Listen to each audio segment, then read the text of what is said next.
All right, my partner in crime. We got another great episode online for you folks. This is another fantastic episode. How to get people to like you. How to get people to like you. Tell us about it.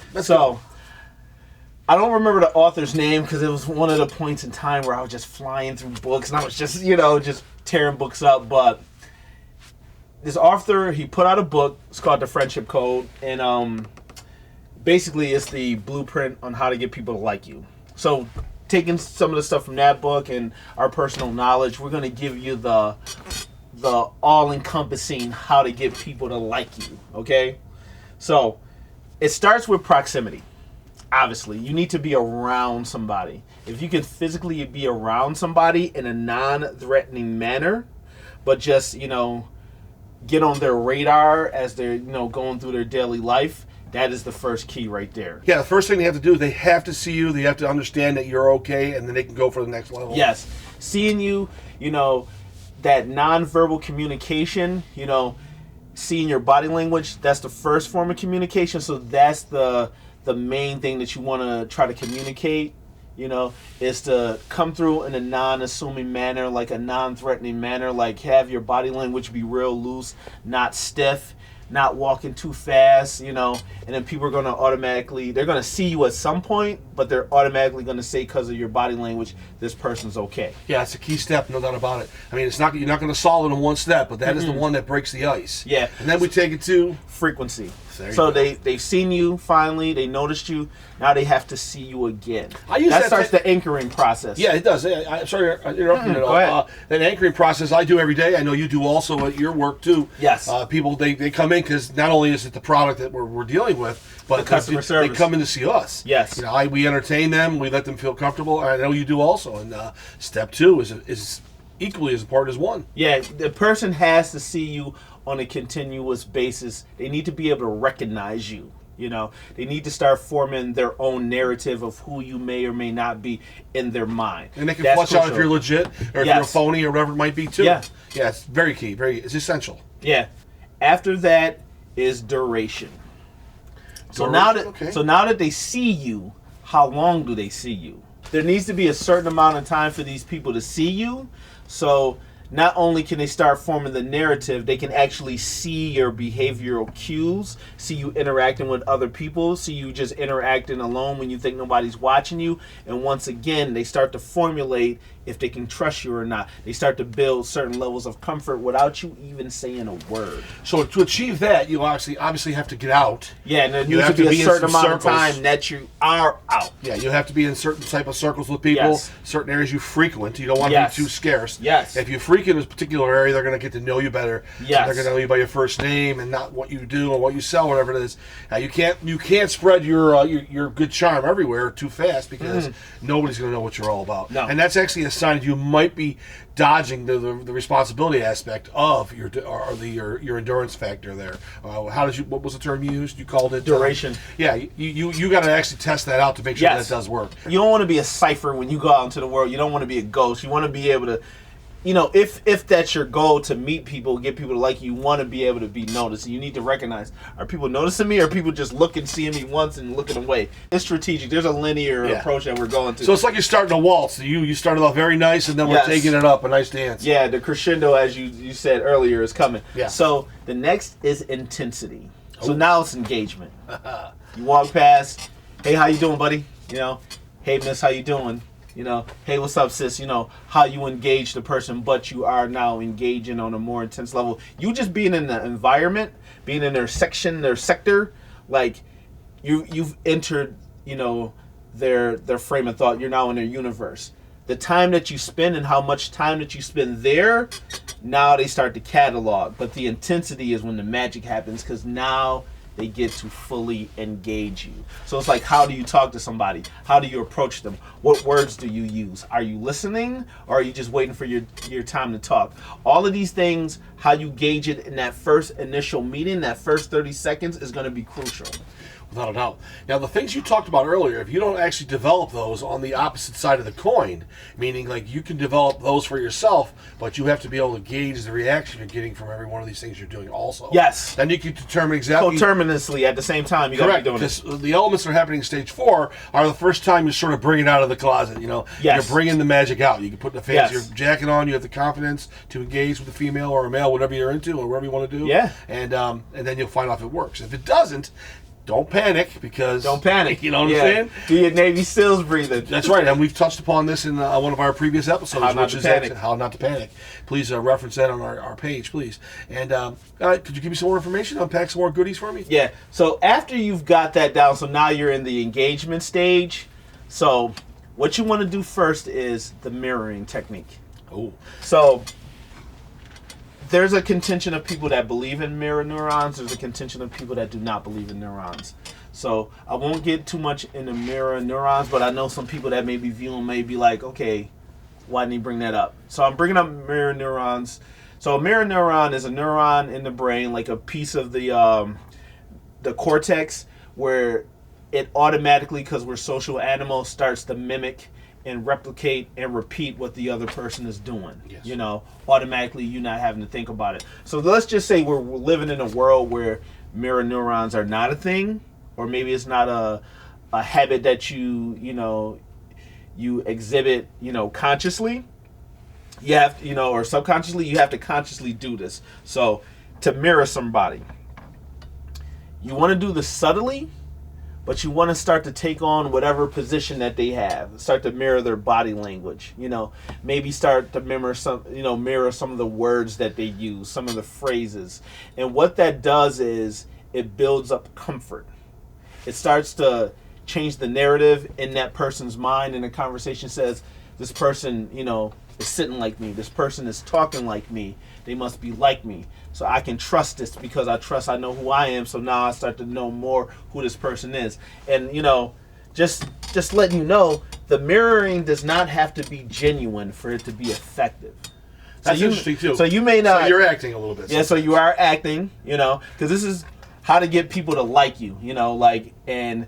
you can sometimes be deceitful and get people to like you. Yeah, sometimes they call it like the white lie. You've heard some different ways to explain it. I must admit, though, since we've been doing the show for about a year now, that there is some things that you say and there's certain ways that you phrase things. I actually pick up on that stuff. Yeah. Not that I'm trying to study it. It's just because when you're with somebody or near somebody. But that's your mind. The creative mind that you have is always taking in the input, always collecting the data. So I'm not mirroring it per se. No. But I am actually, it becomes you're part of my mirroring vernacular. in a sense that you can look at it and you can reflect on it, so that you took in the data and you processed it. Yeah, it's true. Well, I have a real good tendency to do. I know you. But you have to in the business that you have. Yeah, that's what I was going to get at. I know you do the same thing. I mean, mirroring is probably what related to the general term if somebody needed to practice it. But I think in general, we absorb data from people all the time. All the time, and it's instinctual mirroring, if you want to call it that. I mean, I don't know the terminology for it, but I like that instinctual mirroring. Yeah, I mean, that's human nature, actually. I mean, either you like it or you don't, But I think it's a fantastic. That subject right now, right here, is a really solid one. Yeah. So after mirroring them, and once again, people will say that you can't do this, and I don't think that you can do this 100%. What I'm about to suggest, but you can do it because I do it. You can fake general enthusiasm. Oh. And for me, and maybe you have your own technique, but for me, the easiest way to do it is, and caveat, I'm naturally curious and I'm naturally enthusiastic, but say somebody comes to me about fly fishing and I'm not into fly fishing. I will reframe the situation that's going on in real time, go to a situation where I was enthusiastic about anything.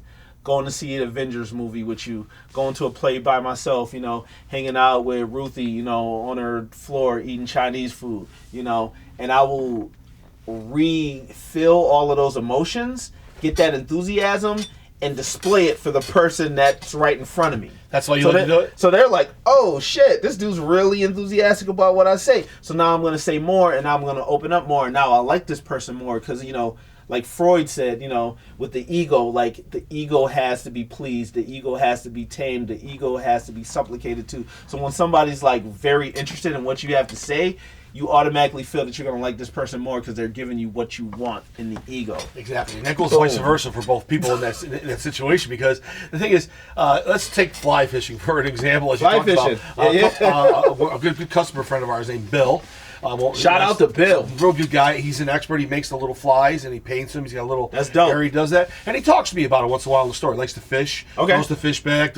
He likes to eat them, but he doesn't kill them per se. It's part of the sport. Yeah. That's his meditation on the water, by the way. Big facts. Yeah, and what he does is, I'll listen to him when he talks to me, and I'll find something interesting in that topic. And this is the same for anybody else's generic topic that I might not be aware of or be well tuned in. I find an element in there that I like, and then I can genuinely reflect upon my enthusiasm. And then you can do it the other way too. No. But that's a strong method. I've used that method on occasion. It works a lot. You find the one thing and you kind of take that piece off, and then you just expand on that piece. Without a doubt. I mean, it could be family, it could be hobbies, it could be anything. Most people. So you generate the emotions. Yeah. And he thinks it's for the overall fly fishing, but it's from a piece that you took. Yeah, but it's also about I generate the guy. It is brilliant. I generate the guy. He's an ex-Vietnam veteran, and he does fly Welcome fish, home. and he fits in. He cracks a little joke every now and then, and it's like certain people. He obviously bought into my rhetoric or Good whatever shit, it is. I don't really use rhetoric, Good but for him. he bought into my groove. I bought into his groove, and that that's right. It's what it's all about. I mean, that's what it's like with relationships too. Yes, as you're talking about. I'm always in the back of your ear, like talk to him, like I'm gonna like spit that shit, man, because. Not to go off on a tangent, but to go off on a tangent, like you need to take information and advice and wisdom from wherever you get it. If you got somebody that's spitting it out, if you have a personal Solomon in your life, use that person. Tap that, man. Exactly. Make them your fucking proxy. If you ignore everybody that you don't understand, you're never going to grow. And we always talk about absorb data, and it makes you better. Don't just absorb it like in a real raw way. Just properly absorb it, and you're going to be much better because hopefully the person is... Let it percolate. Let it synthesize. Yes. Let it... solve the Latin word it means to dissolve. Let it titrate. So going on past faking enthusiasm, you have to start relating things in their life and situations that you have in your life. So this goes beyond mirroring actual body language and what they say. This is starting to mirror the models that are already in their brain. Like every human being, we have schematics of the world, and we take all those schematics and we make a fucking map. That map is now called a mental model. Mm-hmm. And what it is, the mental model is a recording, or however you process information, a set of data that says this is how the world should work, and it's for everything in your life. When you get out of bed and put your feet on the ground, you have faith and belief that your feet are going to touch the ground because of the mental model that you've already formed many, many years ago. Okay? We work in models for everything. Yeah. The way you brush your teeth, the way you open a bottle of peanut butter and jelly. Everything's a model. Yeah. Yes. So what you're going to do with the mental anchoring is you're going to start to match up things in their life. So say some, she's like, the girl's like, oh man, I love my brother. If you have a brother, you can be like, oh, I love my brother too. And, when she tells you about a time, like, oh, I remember we were at camp. Maybe you never went to camp, but you can say, oh, that reminds me of the time when me and my brother, we went to sleep over our cousin's house. We had a spend-a-night party. And now every time she thinks about her brother in that time, she now links and associates that with you, because that's how the brain works, making associations. So once you've anchored yourself into past memories, she's now put you in her list of mental models, or him or whoever in their list of mental models, and now they feel better about you.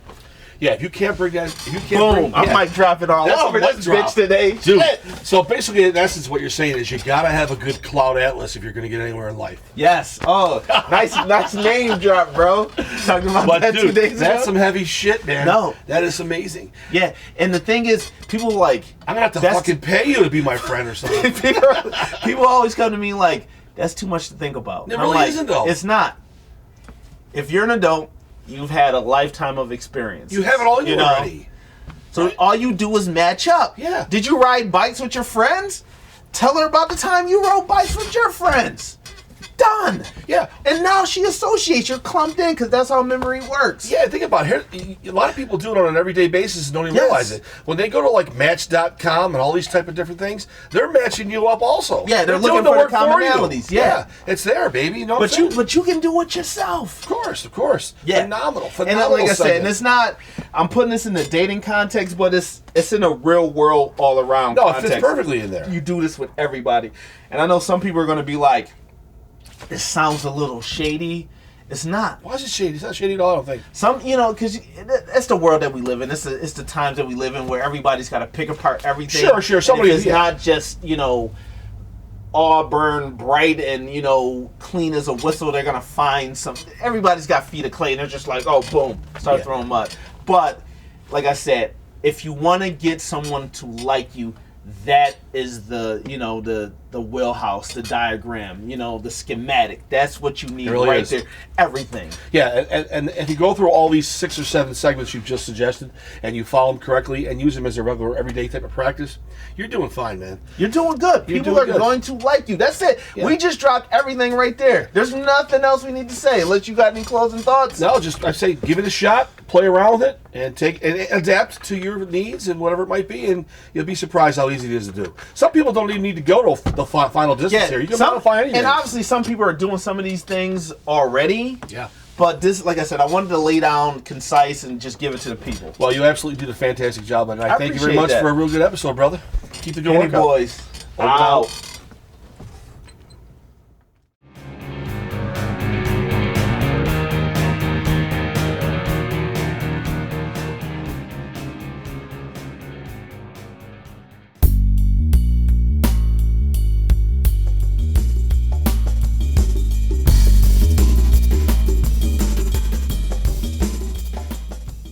Ladies and gentlemen, welcome to another episode of The Weigh In. Just so you know, might get a little woo-woo. So the title of today's episode is called Reciprocal Energy. Oh, feeling that. Yes. I'm glad you feel it. Do you feel it off of me? Do you feel it? Well, I feel it in my shoulders. I feel good. Loosen up, baby. So we're gonna start this off by giving you the definition of reciprocal energy, and there's no definition for reciprocal energy, So I'm gonna first give you the definition of reciprocal, just in case you don't know what the word, the definition of the word. So reciprocal, given, felt, or done in return. And once again, this is Google, people. This is Google. So given, felt, or done in return. So there's a definite feeling of exchange, intrinsically tied into the definition. Okay, so now energy. The property of matter and radiation which is manifest as a capacity to perform work, such as causing motion or the interaction of molecules. Okay, so for me, and if you followed us from day one, we've talked about reciprocal energy on the first episode. It's been, sprinkled throughout different episodes. But to really unpack the definition of reciprocal energy,